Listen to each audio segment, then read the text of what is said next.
Good evening, boys and girls, ladies and gentlemen, and children of all ages. And Alvin, how's everybody tonight? Everybody doing good? All right, welcome. Welcome. As you know, my name is Steve Bobbitt. I'll be your loving host for the next few minutes as we talk about the Edgar Cayce on humor segments. The Edgar Cayce Readings have in there various insertions of times when the Cayce source is exasperated with the people's questions that they're asking. They are so caught up in the moment that they don't always think about it, and consequently when he comes in and asks questions, some of the remarks are kind of on an amusing side. And what I've done with some of these readings in here is I went in and found some background that kind of underlays what was going on with either the person in the health reading or in some of the work readings, or something to that effect, to give you a little bit more background as to what was actually going on at the time. And it's really amazing that when I started to go through here and look at this, a lot of these people were truly suffering. There's a lot of pain and anxiety and stuff like that was going on that was on the underlying, which is why they were sitting there asking Cayce. So I will share some of that with you. As always, this is my interpretation. I looked at the readings, I looked at the materials, I put forth that which I know, and I share it with you for your own edification. Please, please, please, please, please feel free to go in and continue your own research and find what the readings actually will mean to you. A lot of the book that I used for this was by Edgar Evans, and it was just humor from the Edgar Cayce Readings, and cheap, $1.95. That's what it was back in the day. Okay, so I think I paid $3 for it online, so no inflation in place. But this is what I did, and this was done by, like I said, Edgar Evans. He sifted through some of the readings, and certainly it's not totally encompassing, because there's a lot of it in there, and to go through all of the recorded 14,000 plus readings to try to find every bit of humor would be a rather challenging and daunting task. 4005-1. The nomenclature with the readings is the way it's set up. It's in two parts. You have a parent number, which is a number that indicates who the reading was for. And this was a privacy protocol that Gladys Davis put in. And the number following the hyphen indicates the number of readings that the individual had. In this case, 4005-1 indicates that this snippet came from 4005, and it was this individual's first reading. And in it, it says, add to the body first, then brotherly love, patience, consistence, and whatever the disturbance, do not lose the sense of humor, but be patient. Do show brotherly love and kindness. This underscores a lot of the humor that was contained within the Cayce readings, because he wasn't hammering the people who were asking the questions in a harsh way. It would not be much akin, he would not be very good TV in this day and age. However, back in the early days of TV, then it would probably be a lot more acceptable. Today, humor is a lot more blunt and not necessarily as loving and patient, etc., as we see today. But these are the guidelines that Cayce put forth for us as individuals when it comes down to maintaining our own personal sense of humor. And you might as well laugh about it, because life's just not permanent, And at the end of the day, the only things that we can control are our own thoughts, our own words, and our own deeds. Everything else is a a circumstance and outside of our control. So control that which you can, look for the humor in the matter, and be patient. With regards to Cayce's readings for a sense of humor, the attributes of the way we found them to be in the book is that he was always on a focus of being kind. It wasn't set up to demean anybody or anything like that. It was just kind chiding. And the humor were based on people's inconsistencies and circumstantial events and happenings in and around the situation at hand, okay? And when he was giving guidelines for it, it needs to be, with we putting forth humor in our minds, it should be consistent with our personal ideals.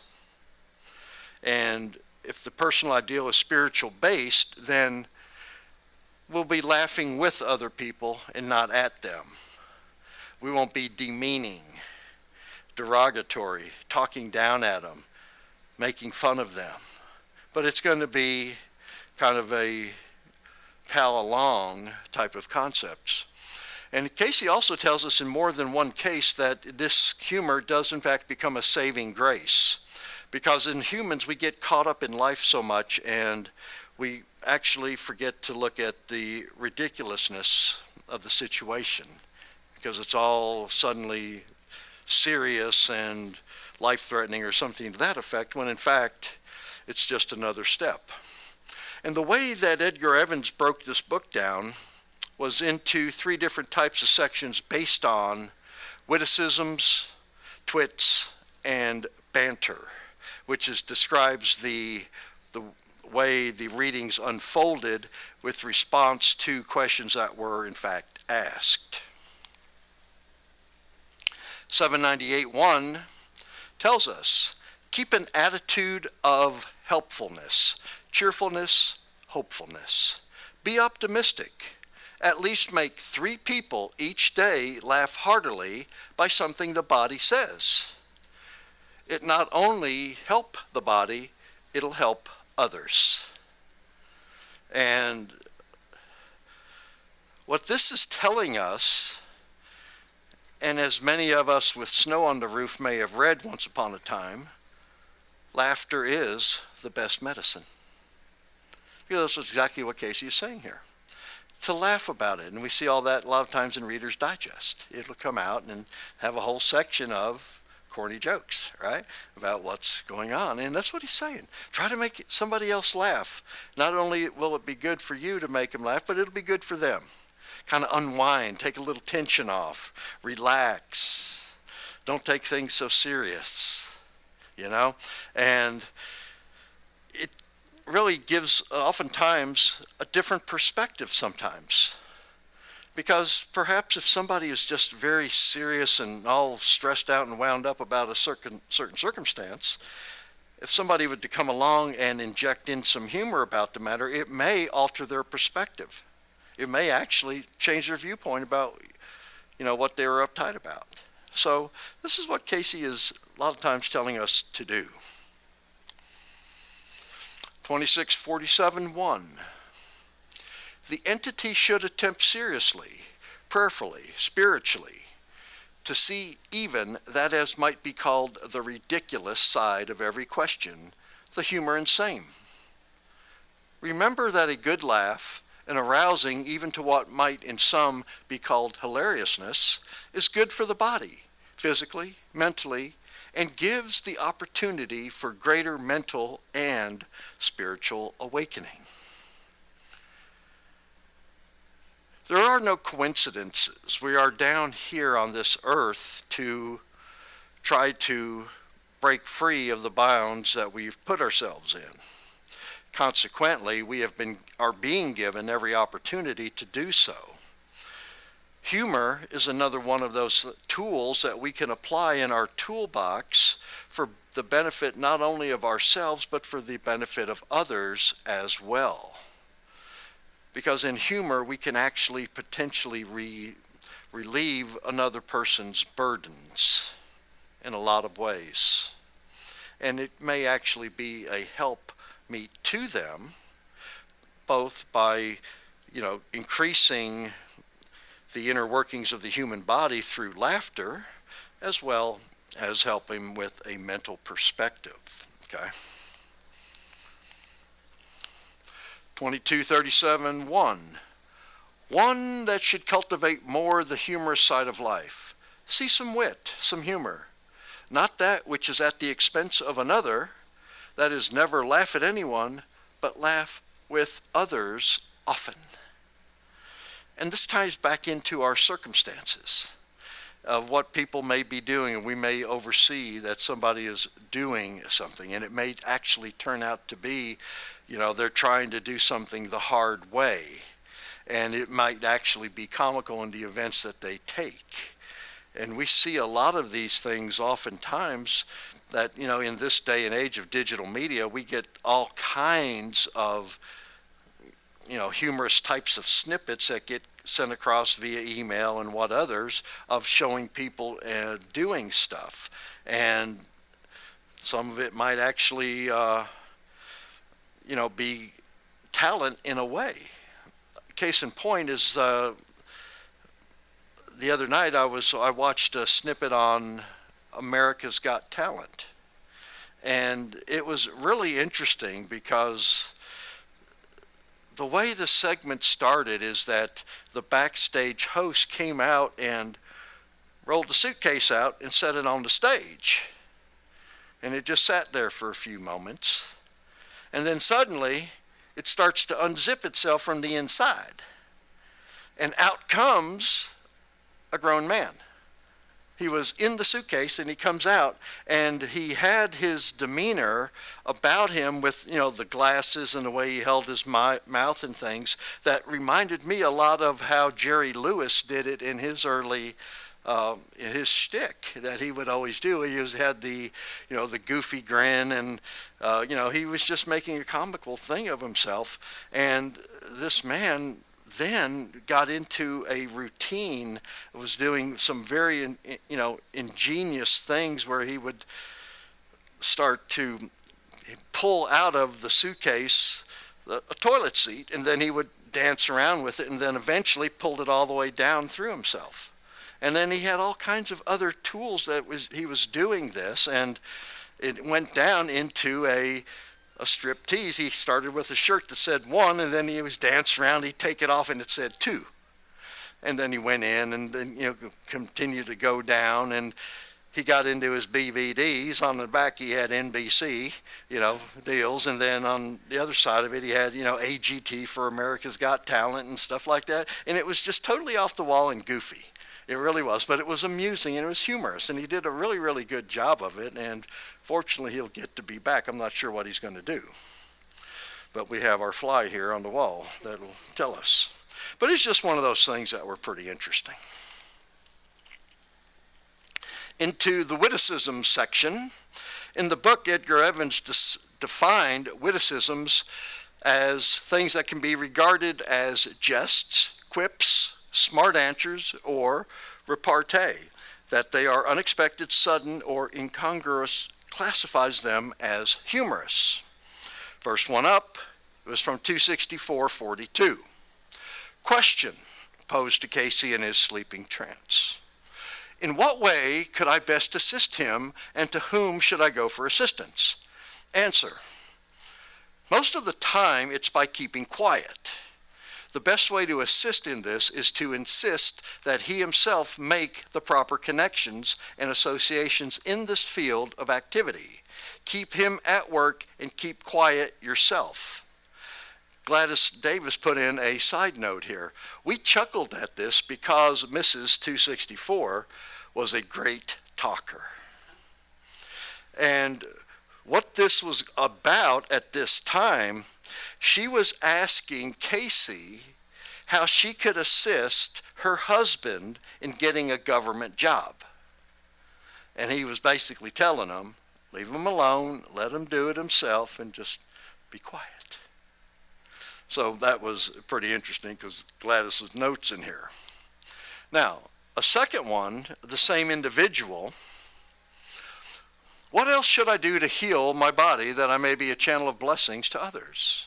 Answer, this has just been given. The application of the knowledge must be construed within self. To give to do this today or tomorrow or the next day would make the body an automaton and not a free-willed individual, and the entity wouldn't do it anyway. So here he's looking at inside of what this person is doing, and he's really talking about human nature in a lot of ways, and a lot of this ties back into human nature. And my studies of the Cayce Readings, this is a very telling part about the free-willed individual portion here. We have got to want to do various things in life. We have got to want to do the best that we can to be on and stay on our spiritual path and go down the ways of what it is. We have got to want to do this. This in a way could be why the angels never came down and took Jesus right off the cross, because it would have scared the hell out of people, right? And then that would be counterintuitive to the free will aspect of it. We've got to want to follow Jesus. We've got to do these types of things that are better for us. Now, regarding this lady, she had a lot of issues going here.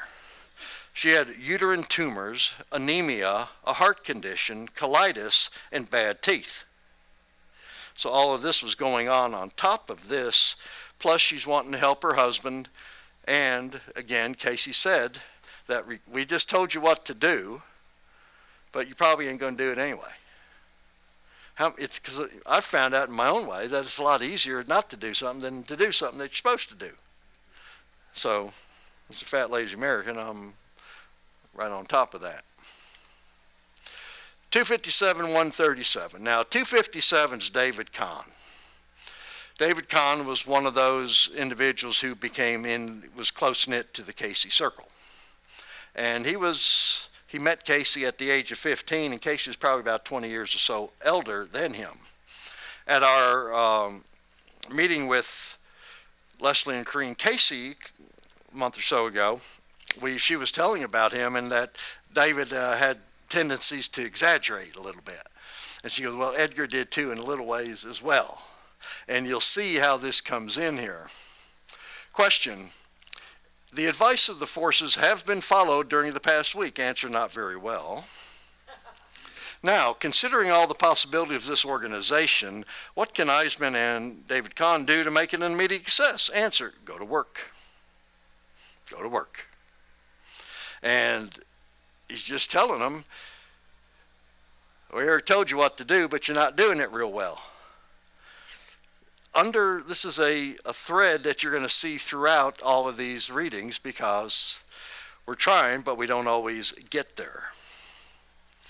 Another one from Mr. Kahn.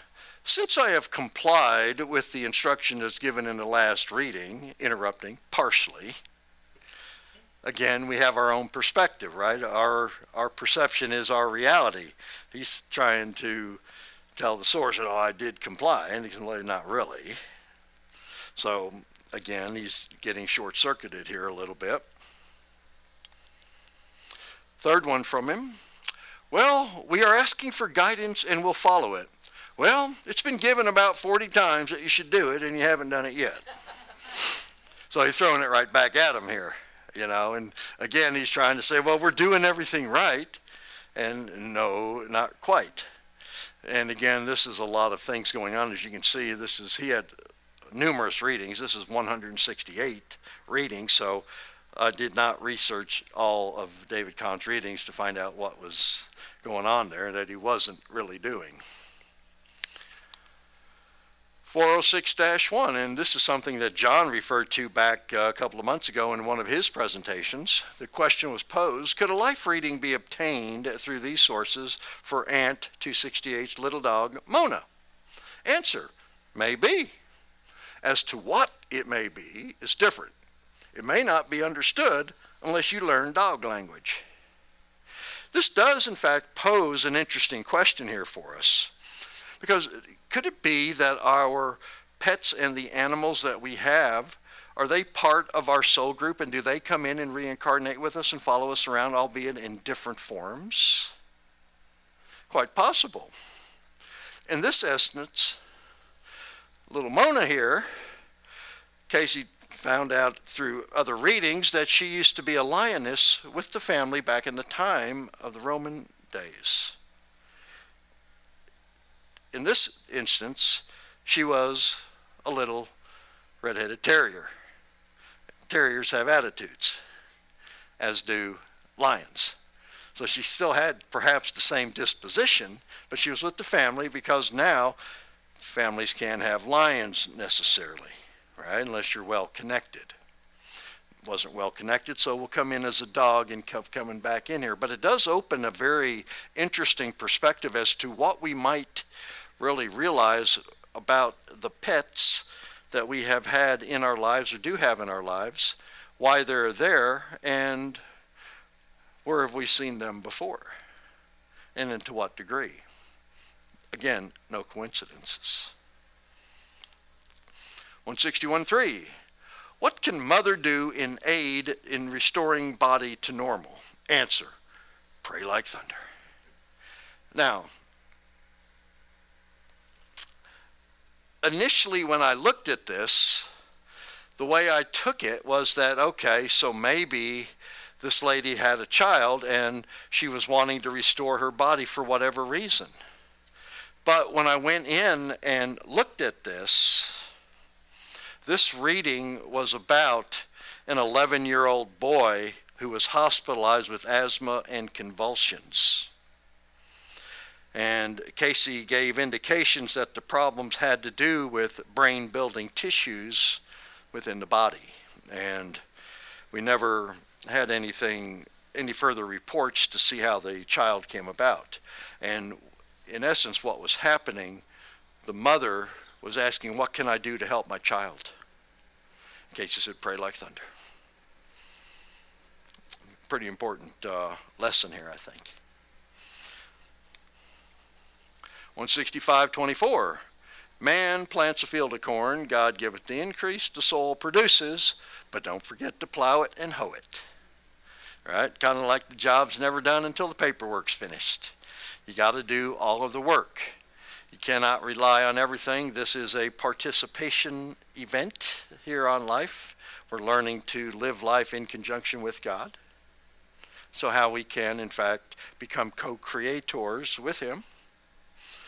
Consequently, in plowing, yes, God's going to produce it. But you got to do your part too. Kind of meet us halfway type of situation. Number 20, 254.39. 254 is the work readings. This is the readings that they had to get guidance about how they could take the Cayce work that he was doing with his readings and such and put forth and bring it out to a wider audience. And in this case here, this was done in 1927, I believe. The question, should any publicity be given the study of this work at the present time? Answer, why should there be? Individual seeking knowledge does not desire to advertise that he has not knowledge. So I guess what he was trying to do, they were trying to do some marketing things here. And again, this was one that David Kahn was in fact involved in. Whoever did the stenography at this reading was unknown, and another person named Bella Seidelman was the conductor. Normally it was, after it got established, it was usually came in to be Gertrude, okay? And what they were trying to do at this time, the initial formation of ARE was the Association for National Investigators, was the name of it. And that's what they were trying to put forth and were seeking knowledge on. And this was again in December of 27. 271.7, to be sure, fear of what will be the result is the basic principle that prevents the body from being docile. But if the body were docile, then you'd know he was already an ass and you'd never be much else. So this situation here had to do with a 34-year-old male who in today's vernacular would be considered suffering from, early onset dementia. And a lot of the people were saying that, well, it's this condition that's making him to do this. And Cayce says, no, that's not necessarily the case. And what he was saying with these folks is to go in and put them in an environment where, in fact, be encouraging, take care of the patient, etc. And follow-on correspondence has it that the man eventually moved to England to be living with relatives, and throughout his existence was very, very hard to deal with, and it was really a burden on a lot of folks. And anybody who's dealt with people who have this type of a disease understands that it's a very hard row to hoe. And back in those days, we didn't have our Alzheimer's wards or memory care units or things like that where we had skilled nursing to take care of it. It was up to the family to do with it. And it became very, very taxing to the caregivers because as time went on, his condition would in fact fluctuate. But again, there was a disposition in there that wasn't necessarily the result of the disease. From the Prayer Works, 281:11. Not all are the workers, some must be the jerkers. Now, this is one of those interesting ones, because in what context is the word jerk? We have our own context of jerk as by the cartoon here. But the discussion that was coming in was based on a previous reading that Cayce had done regarding individual application in the Lord's vineyard. And what the reading came out to tell us is that not everybody can be the teachers or the ministers or the higher ups. Some of us has got to be part of the workers. And if it's in the vineyard, I tried to research it, but I don't know if back in the early days that maybe people, the way they harvested grapes, they would to jerk them off of the vines, which would be then perhaps a lower type of work here. But the point of the matter was that everybody has their spot in life. There's no accidents why everybody is here at any given time. And everybody has their role to do. And as we are thinking about being in the Lord's vineyard, we all have our role that we have to play out. And some of us are going to be ministers, some are going to be teachers, some are going to be healers, some are going to be managers and whatnot. But we need all of the above and then some in order to truly facilitate the maximum amount of learning that we can go through here. And that's kind of what that one meant there, in my estimation anyway. Mr. Cayce, do you mean violet ray or X-ray? Had we meant violet ray, we would have said violet ray. We mean X-ray. Again, another underlying theme through here, because oftentimes throughout the readings, the recipients would try to second guess and validate and verify. And again, this comes down to the doubting Thomas effect, not believing what was going on, and in the fact that they're having these types of discussions should actually have some sort of an idea that where is the faith? Have faith. This is from the divine source. But a lot of people, again, couldn't get that through their minds, so they were always second questioning what it was that Cayce said. Not really an uncommon occurrence back in the day. And it would probably be the same thing that we had it today. 348:18.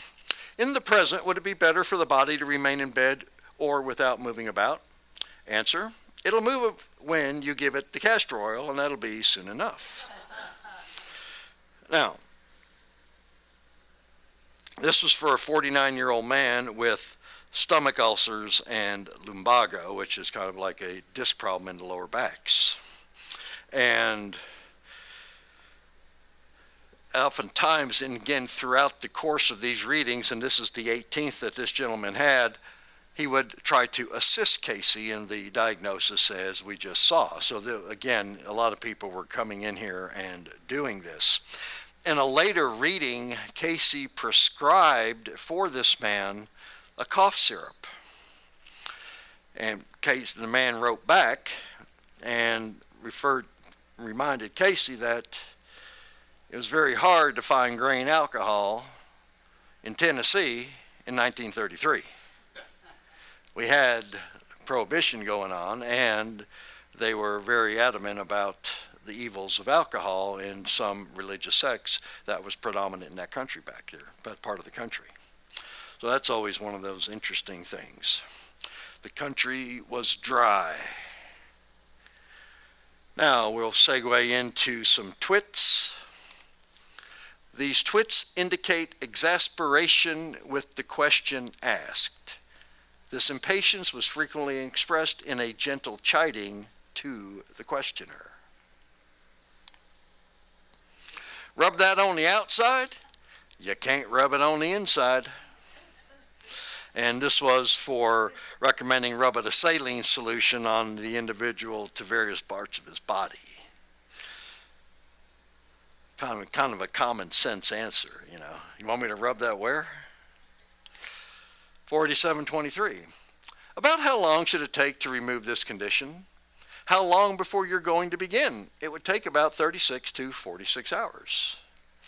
Now, again, people were always wanting to project the future. How long is it going to be? How long can I do this? And in this instance, this was simply for a young man who had a boil on his back. That was what he was seeking help for.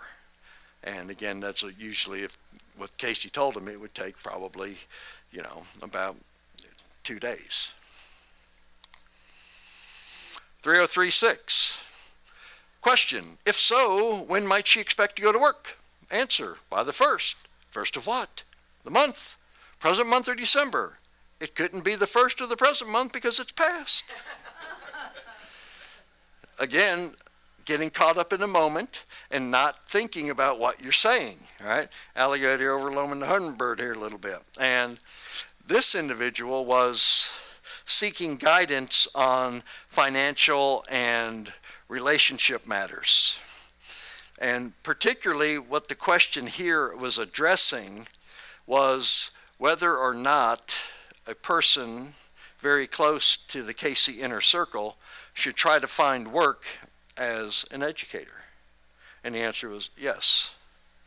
And this was actually Esther Wynn's sister that was asking this. Esther Wynn was the compiler for the Search for God books.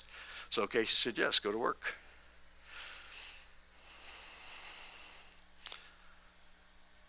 When should I seek further on my condition through this channel?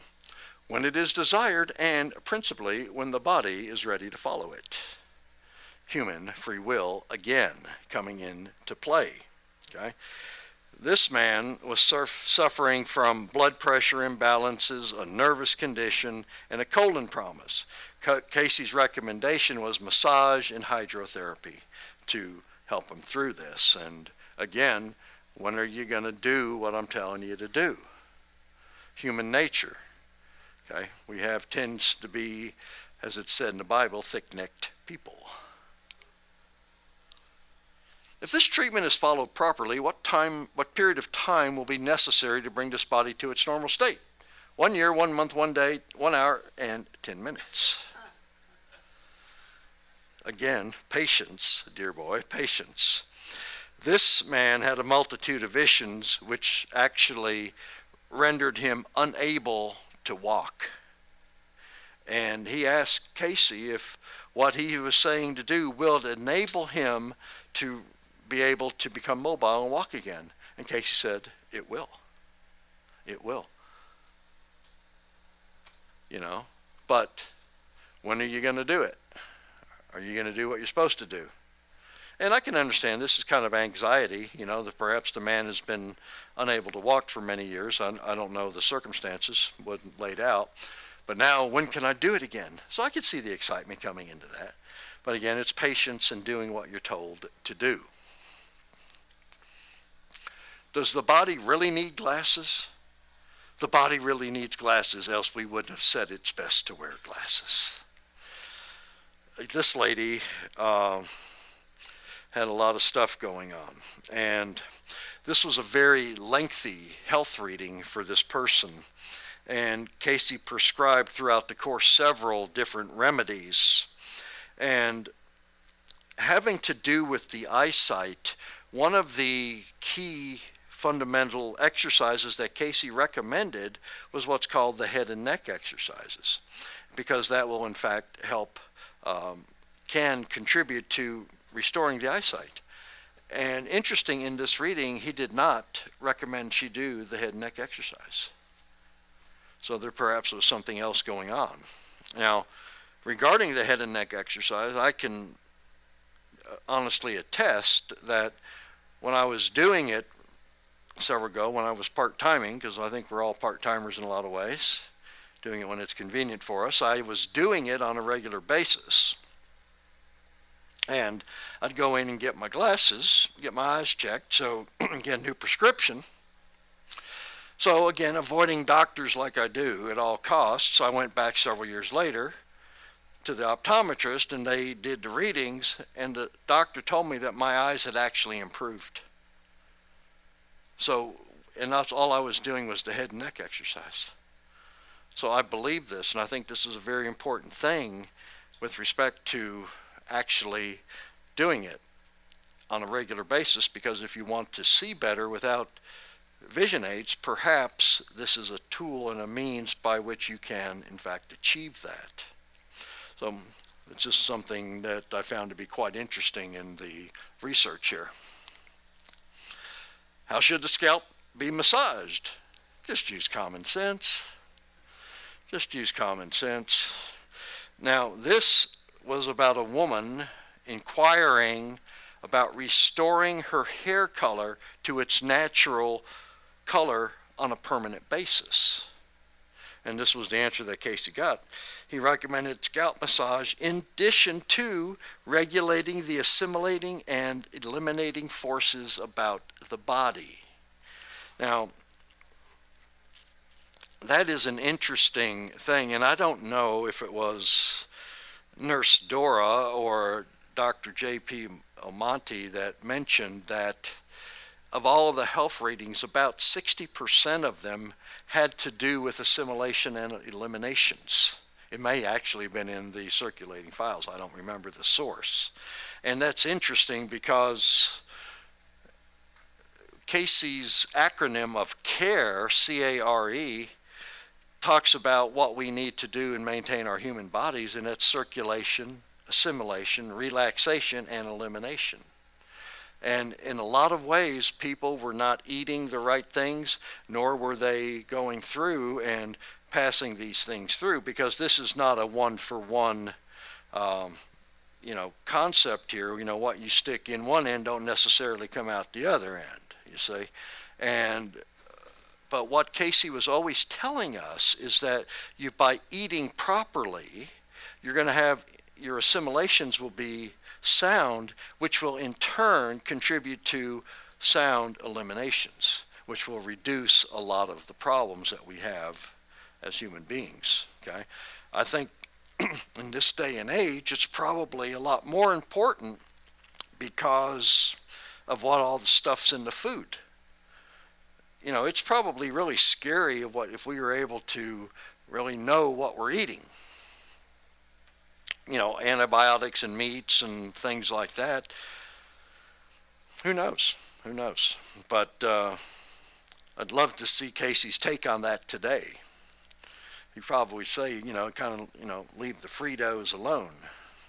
You never know. That would be sad. 559.1. Why does she jump in her sleep? If you had something gnawing at your inside, you'd jump too.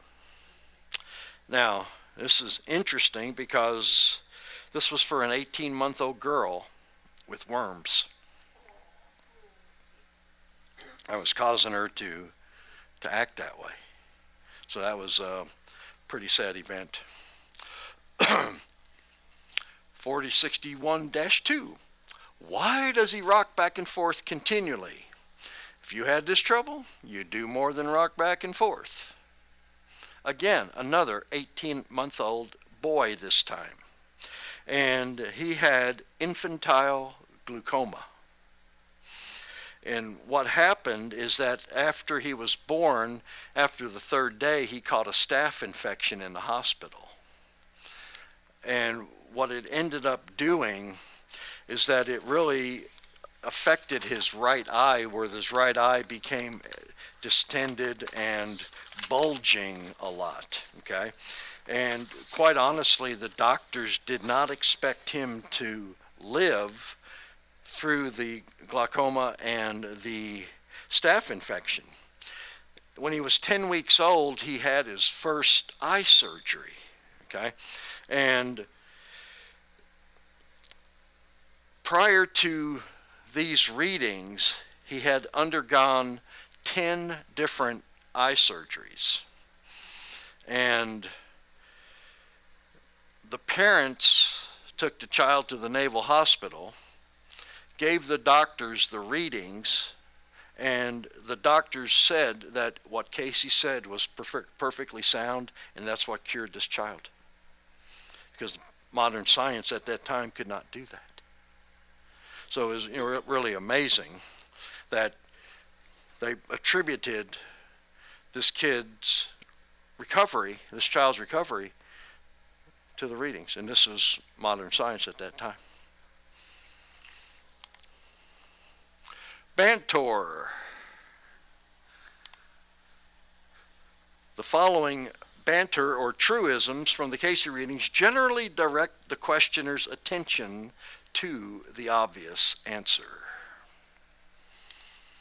For Mr. Cayce himself, what may be done to overcome the worry? Answer: quit worrying.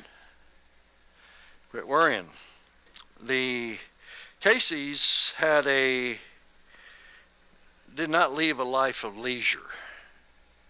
It was a very struggle. Life was a struggle for them from day one. And this reading was given to him when he was 55 years old. And it was in this reading that the source said that his health issues that he was experiencing was due to his overtaxing the body. The readings told him for many years, you're giving too many readings, don't do it, but dial it back. But he wouldn't do it because of his love for his fellow man.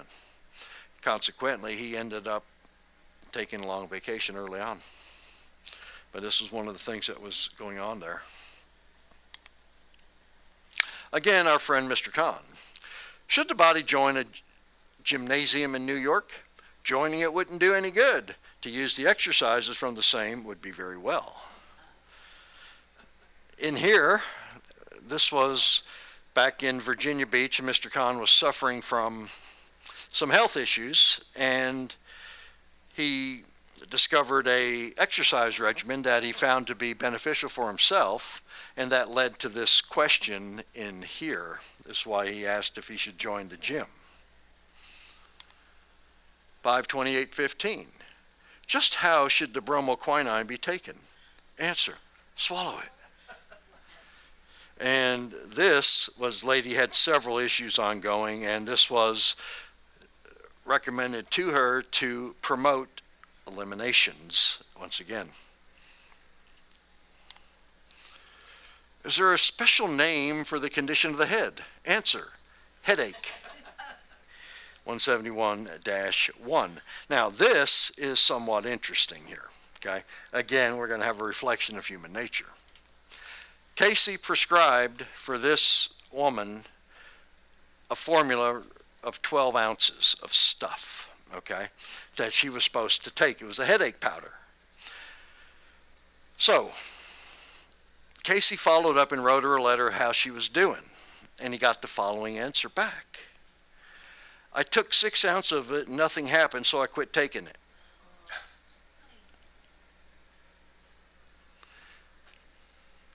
He told her to take 12 ounces, but she only took 6. And said, oh, this ain't working, I'm done. Human nature. How often should these be taken, and in what manner? Take them in the mouth. 243:11. Now, this was for a 51-year-old woman who needed help with eliminations. And what Cayce was prescribing to her was antacids, milk of magnesia, and milk of bismuth. And that's what he said, take them. And she said, how? He goes, in your mouth. Yeah, and elimination starting to come into play here. Again, the work readings here, 254:80. Now, at this point, the ARE was no longer the Association for National Investigators. We are now the Association for Research and Enlightenment. Okay, and Hugh Lynn is in here, and this is a question directed by him at him. Question: just what is meant by that? I don't understand.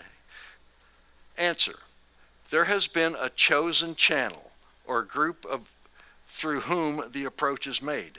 Understand that? There is to be a representative at that meeting.